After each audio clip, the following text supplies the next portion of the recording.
সালামু আলাইকুম সুপ্রিয় দর্শক, সবাই কেমন আছেন?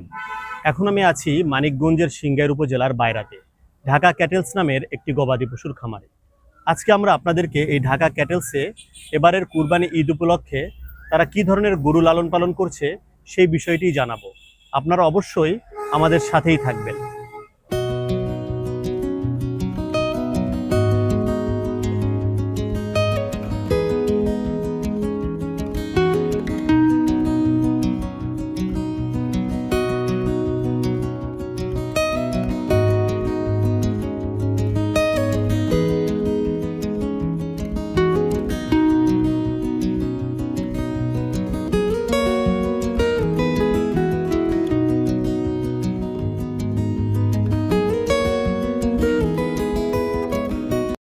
প্রিয় দর্শক, আমরা যাচ্ছি ঢাকা ক্যাটেলসের মূল অংশে।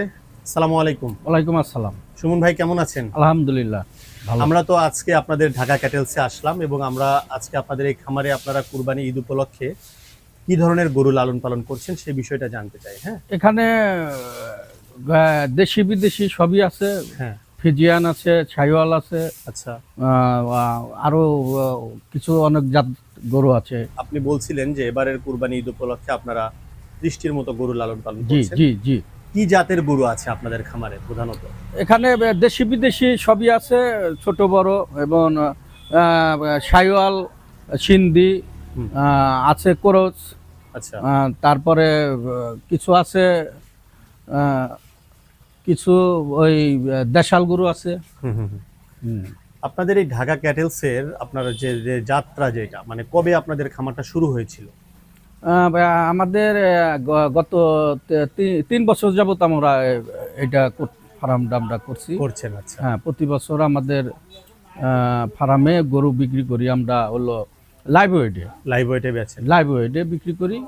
এটা আমরা কোরবানির সামনে বসে এটা একটা সিদ্ধান্ত নেই কত টাকা করে বিক্রি করা যায়। আচ্ছা, যা কিছু লাভ থাকে ওইভাবে আমরা লাইভ ওয়েটে বিক্রি করি, যাতে কাস্টমারও যাতে না ঠকে, যাতে আমাকেও যাতে অত বেশি লাভ দরকার নেই। আমাদের সম্পূর্ণ অর্গানিক পদ্ধতিতে আমরা ঘাস খাইয়ে মোড়া তাজা করি। আমরা সম্পূর্ণ ঘাস, আমাদের এই যে ঘাস আছে, এই ঘাস খাওয়াই আমরা এটা জাস্ট একটু ভুসি টুসি খাওয়াই, মোড়া তাজা করি। আমাদের এখানে পার্শ্ব প্রতিক্রিয়া কোনো কিছু নাই, খুবই ভালো মাংস হয়। মানুষ কাস্টমার নিয়ে তারা অনেক লাভবান এবং সন্তুষ্ট, এবং তারা গতবার যারা নিছে এবারও অনেকে আসছে। মানে তারাই আবার আসছে যে গরু নেওয়ার জন্য। অনেকে আইসা গরু চয়েস করে গেছে যে আমাদের এইটা দিয়েন, বা তারা মার্ক করে দিয়ে গেছে, নাম্বার আছে, টোকিং নাম্বার, যে এই গরুগুলো আপনারা সেল দিয়েন না, অ্যাডভান্স করেও গেছে কিছু। এটা আমাদের সিংগার মানিকগঞ্জ, ঠিক সিংগারের যে মেন রাস্তার সাথে আমাদের এইটা ফার্মটা। এই আর। আচ্ছা, তো এবার কি আপনারা লাইভ ওয়েট কত টাকা করে বিক্রি করবেন, এটা কি ঠিক করেছেন এখনো? এখনো এটা চূড়ান্ত করি নাই, তবে গতবার যারা নিছে তারা জানে। তবে এবার একটু খরচটা বেশি, খরচ গরুর ভুসির দাম বেশি, বা সবকিছুরই তো দাম বেশি, জিনিসপাতির সবকিছুর দাম বের হচ্ছে, সেই হিসাবে মাংসের দামও তো বেশি, 800 টাকা কেজি। এটা গরুর দাম এবার একটু বেশি রাখবো। গতবার এসে একটু বেশি। গতবার কত বেচেছিলেন মনে আছে? গতবার আমাদের 480, হ্যাঁ 480 বা 470, 60 বা 500 টাকা করে বিক্রি করছি প্রথমে। হ্যাঁ, এবার কি 500-র আশেপাশে থাকবে? হ্যাঁ হ্যাঁ, এইরকমই, অত বেশি পারবে না, অল্প আশেপাশে 500 বা 520 এর মধ্যে। জি জি জি জি। আচ্ছা সুমন ভাই, চলেন আমরা একটু যাই পিছনে, দেখি আপনাদের কিছু গরু দেখি। জি অবশ্যই। এবং একটা ইন্টারেস্টিং জিনিস আমি দেখছিলাম যে আপনাদের যে শেডটা, এই শেডটাতে আপনারা এরকম ওয়াল তৈরি করে একটা পার্টিশন দিয়েছেন, বা মানে একটা চেম্বারের মতো করার যে চেষ্টা, এটা আসলে কেন, এটা কি উদ্দেশ্যে? এটা উদ্দেশ্য হলো গরুগুলো ওই মানে ষাঁড় গরুগুলো এগুলো অনেক উত্তেজিত হয়, বা মানে এদের একটা থেকে আর একটা যদি মানে দেখে, এটা একটা ক্ষয় রোগ বলে একটা রোগ আছে। এই রোগটার কারণে যাতে আমরা ওয়াল করে দিছি, এই পাশেরটা এই পাশে না না দেখে, বা কোনো ধরনের সংঘর্ষ যেন না সংঘর্ষ না হয়। হুম, হুম। এতে গরুগুলো গ্রোথ বাড়ে, Growth ভালো হয়। হ্যাঁ ভালো হয়। তা সেই জন্য আমরা এই পাচিংটা বা ওয়াল করে দিই। এটাতে আপনারা কি উপকার পাচ্ছেন? হ্যাঁ অবশ্যই অবশ্যই। খুবই, আমি কিন্তু এরকম নরমালি দেখিনি, এবারই প্রথম দেখলাম যে হ্যাঁ। আপনাদের খামারেই এই আইডিয়াটা কিভাবে আসছিল, না আপনারা কোথাও দেখেছিলেন? এটা আসলে আমরা আমাদের মালিক আমাদের নিয়ে চিন্তা ভাবনা করে, মানে গরুর যে ক্ষয় রোগটা সেটা যাতে না হয় সেটা চিন্তা ভাবনা করে আমরা একটা সিদ্ধান্ত নিলাম যে এই প্রক্রিয়া করলেই যাতে সুবিধা হবে বা ভালো হবে। পরে আমরা নিজেরাই আমরা করছি, কারোটার দেখে আমরা করি নাই, আমাদের নিজেদের থেকেই, পরিকল্পনা নিজেদের অনুযায়ী। পরিকল্পনা থেকেই। আচ্ছা, এখানে আমরা যে গরুগুলো দেখছিলাম, যেমন এই যে এই লাল রঙের এই গরুটি, হুম। এটা আসলে কি জাতের গরু? এটা হলো এটা শাহিওয়াল। শাহিওয়াল ক্রস বা এই টাইপের, হ্যাঁ না? না, শাহিওয়াল। আচ্ছা, এটা আপনার ওজন কেমন আসতে পারে বা কিরকম একটা ধারণা আমাদেরকে দিতে পারবেন? এটা ওজন আছে হলো আনুমানিক বলি আর কি, কাছাকাছি 300 কাছা প্লাস। 300 প্লাস হবে। হ্যাঁ হ্যাঁ। মানে 300 এখন তো গরু বিক্রি করা বা ক্রয় করা অনেকটা সহজ হয়ে গেছে, কারণ হুম। যেটা বললেন যে লাইভ ওয়েটে নিলে সেক্ষেত্রে তো আর মানে বড় ধরনের কোনো লস বা লাভ হওয়ার না, সম্ভাবনা নাই। না না থাকে যে না। একটা নির্দিষ্ট দামে, আমি যেমন বলতেছিলেন যে 500 বা 520, হ্যাঁ বা গত বছর আপনার বিক্রি করেছেন 480 বা 500-র কাছাকাছি, জি তো ওই অনুযায়ী এখানেও বিক্রি হবে। মানে যারা কাস্টমার আসবে হ্যাঁ তারা দেখে পছন্দ করবে, জি তারপরে যেটা ওজন বা সেই অনুযায়ী আপনাদের লাইভ ওয়েটে নিতে পারবে, জি তাই না? জি জি। খুবই ভালো। আমার মনে হয় যে যারা বিশেষ করে গরু ক্রয় করতে ওইরকম অভিজ্ঞ না, না তাদের জন্য তাদের খুবই জন্য সুবিধা। কারণ সুবিধা কুরবানি তো নরমালি যারা ক্রয় করে তারা তো সারা বছর গরু ক্রয় করে না, না। এই সময়টাতেই আসে, তো অনেকেই হয়তো বা বাজার বা কিভাবে কিছুই জানে না। লাইভ ওয়েটটা আমার কাছে মনে হয় যে যথেষ্ট ভালো। হ্যাঁ এটা আমাদের অনেক কাস্টমার আছে বা আমাদের কোরবানিতে তারা অলরেডি 1-2 মাস আগে থেকেই তারা আমাদের গরুগুলো চয়েস করে গেছে বা বুকিং দিয়ে গেছে যে এগুলো ম্যাক্সিমাম গরু আমাদের প্রায় গরু শেষের দিকেই অর্ধেকের মতো আছে।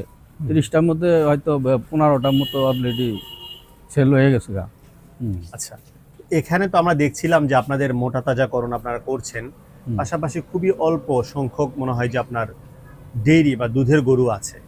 তো আপনাদের এখানে কি আপনারা দুধের গরু পালন করে দেখেছেন যে কেমন হয়, নাকি শুরু থেকেই ফ্যাটেনিংই ছিল বা মোটা তাজাকরণই ছিল? দুধের গরুগুলো আসলে এগুলো দেশাল গরু, তো এই গরুগুলো আমাদের মালিকে সাধারণত দুধ খাওয়ার জন্য এই গরুগুলো আমরা পুষতাছি। আচ্ছা, হ্যাঁ, এটা আসলে ব্যবসায়িক উদ্দেশ্য না। মূলত কোম্পানি যে দুধগুলো নেয় এখান থেকে সেই উদ্দেশ্যেই দেশাল, একদম দেশাল গরুগুলো।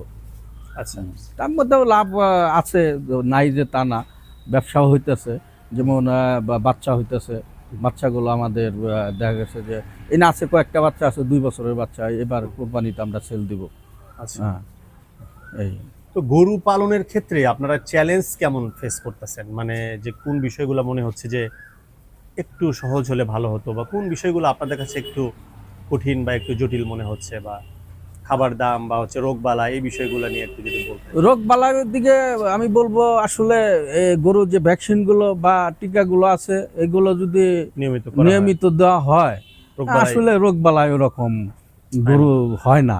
আর সাধারণত পরিষ্কার আমরা সপ্তাহে একদিন করে গ্লিসিন পাউডার দিয়ে পুরো ফ্লোর ধুয়ে দেই।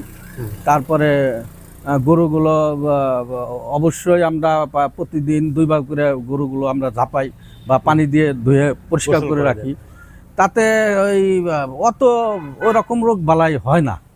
তবে যা হয় আমাদের তাৎক্ষণিক আমরা ট্রিটমেন্ট করি, বা ডাক্তার আছে আমাদের ফার্মে, তাদের ফোন দিলে তারা আসে, বা না আসে যদি প্রেসক্রিপশন করে দেয় আমরা ওষুধ না খাওয়াই দিই, ঠিক হয়ে যায়। মেন হলো ভ্যাকসিন, 4টা ভ্যাকসিন আছে। 4টা ভ্যাকসিন যদি আপনার গরুগুলো দেওয়া যায় তাহলে আপনার গরুতে ওরকম অসুখ বিসুখ হয় না। এই আর আপনার হচ্ছে খাবার দাবারের বিষয়, যে ধরনের খাবার খাওয়াচ্ছেন এখন, মানে খাবারের দাম কেমন মনে হচ্ছে আপনার কাছে? খাবারের দাম তো ঈদ আসলে তো দাম আরো বেশি বা দ্বিগুণ হয়ে যায়। যেমন ভুসির ক্ষেত্রে আগে আসলো 1300 টাকা বা 1400 টাকা বস্তা, এখন 2000 হবার হয়ে গেছে। আস্তে পর্যায়ক্রমে আরো দিন যাবে, আরো বাড়বে আরো বাড়বে। বাড়বে ভুসি, মানে এটা একটা চ্যালেঞ্জ, তাই না, জি। খাবারের দামটা। খাবারের দামটা। তারপরে ঘাসের ক্ষেত্রে আমাদের ক্ষেত আছে, মালিকের ক্ষেতগুলো করে আমরা গাছ বুনছি, লিপিয়া ঘাসগুলো ওগুলো কাইডাই না আমরা মেশিনে চপিং করে খাওয়াই। আচ্ছা, এই চলেন সুমন ভাই, তাহলে আমরা একটু সামনে আপনাদের কিছু গরু রয়েছে সেগুলো আমরা একটু দেখব। প্রিয় দর্শক, আমরা আছি মানিকগঞ্জ সিংগাইর উপজেলার বাইরাতে, এবং এখানে আমরা ঢাকা ক্যাটেলসে আছি এবং আপনাদেরকে দেখাচ্ছি এই খামারে কিছু গরু। এই গরুটা কিন্তু খুবই সুন্দর। হ্যাঁ, এটা কি এটা মনে হয় এটা কি নেপালি? এটা নেপালি গরু না? হ্যাঁ, নেপালি। আচ্ছা আচ্ছা, নেপালি। ও আমাদের এই ফার্মে এবার 2 বছর ধরে আছে। ও, গত বছর আমরা এটা সেল দিই নাই। কত দাঁত এটা? এটা দাঁত তো ফুল দেখতে গেছে, তাই না? আচ্ছা, হ্যাঁ। তো আপনার এটা কেমন ওজন হতে পারে বা কেমন কি ধারণা করছেন? 395 বা 80, 400-র কাছাকাছি। 400 কাছাকাছি। আচ্ছা আচ্ছা।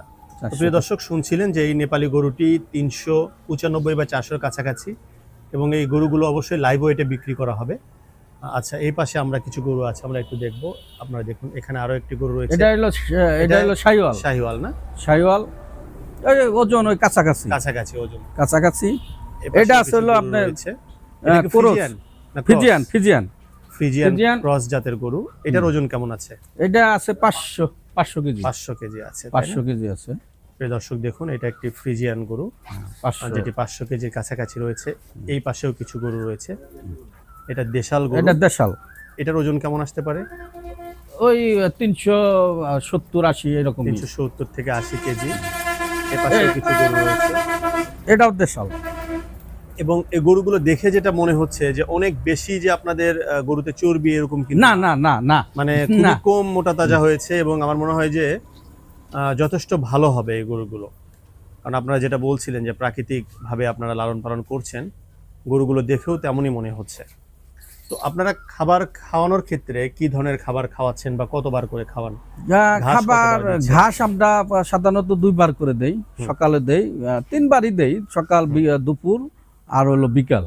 আচ্ছা, বিকাল তার সাথে আমরা কিছু ভুসি মিক্স করে, দেখা গেছে ভুট্টা বা গম বা ওই খেসারিগুলো, এগুলো আমরা একত্রে ভাঙ্গাইয়া এইগুলোই আমরা খাওয়াই। এগুলোই খাওয়াচ্ছেন? হ্যাঁ, এগুলোই খাওয়াই। তো গরু পালনের সাথে আপনি কতদিন যাবত আছেন, বা এই খামারের দেখাশোনায় আপনি কতদিন ধরে নিয়োজিত? আসলে আমি মূলত আমাদের কোম্পানির যে ফ্যাক্টরিটা, ওখানে আমি জব করি। সেই সাথে কোম্পানি একটা ফার্ম করছে, উনি আমাদের ঢাকা পলিপ্যাক ইন্ডাস্ট্রির মালিক, উনি এটা ফার্মটা উনি করছে। আমাদের এখানে 2-3 জন আছে ফার্মের। ওই চাকরির পাশে আমাদের এইটা একটু খোঁজ খবর রাখতে হয়, দেখাশোনা করতে হয়। বা এই তাতে আমাদের এনে কাজের লোক আছে, রাখাল আছে 4 জন। ওরা ঘাস গুছ সবকিছুই করে। এটার আমরাও একটু মাঝে মধ্যে দেখাশোনা টেক কেয়ার করেন আর কি। জি।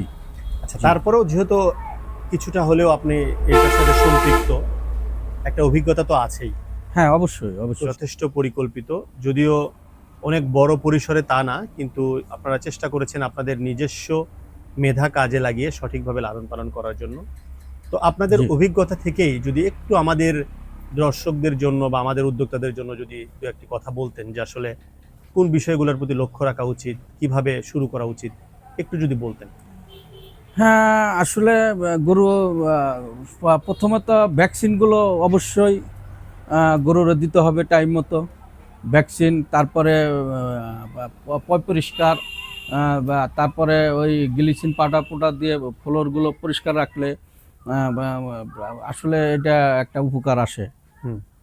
এটা দেখা গেছে গরুর বাড়ে, বা খাবার টাবারটা মেনটেনটা একটু ঠিক মতো করতে হবে। মানে সঠিক পরিচর্যা, চিকিৎসা, এই বিষয়গুলোর প্রতি নজর রাখতে হবে। জি জি জি, তাই না? আর কোন ধরনের গরু দিয়ে করলে ভালো হয়, মানে কোন জাতের? আসলে গরুগুলো ফিজিয়ান গরুগুলো সবচেয়ে বেশি বাড়ে, গ্রোথ বেশি বাড়ে ফিজিয়ান গরুগুলো। তারপরে চাহিদা তো শাহিওয়াল বা দেশিগুলো একটু কাস্টমারের চাহিদা বেশি। এগুলো গ্রোথ না বাড়লেও দেখা গেছে কাস্টমারটা একটু বেশি, দামটা বেশি। আবার ছোট গরুগুলো চাহিদা আর একটু বেশি। হুম। বড় গরুর থেকে। অনেকেই মাঝারি সাইজের গরুগুলো বেশি টানে। সেই হিসাবে আমাদের ওই হিসাবে আমরা ফার্মে আমাদের গরুগুলো মাঝারি বা ছোট ছোট- একটু এই ধরনের গরুগুলো আপনারা রেখেছেন, রেখেছি। মানে কাস্টমার যেগুলো বেশি ডিমান্ড বেশি- করে। জি জি জি। আচ্ছা, ঠিক আছে সুমন ভাই, আপনাকে অসংখ্য ধন্যবাদ। আপনি আমাদেরকে সময় দিয়েছেন এবং আপনার অভিজ্ঞতা আমাদের সাথে শেয়ার করেছেন। আপনি ভালো থাকবেন, আবারও কথা হবে। হ্যাঁ, জি, আল্লাহ আপনাকেও হাফেজ। ধন্যবাদ। আল্লাহ হাফেজ।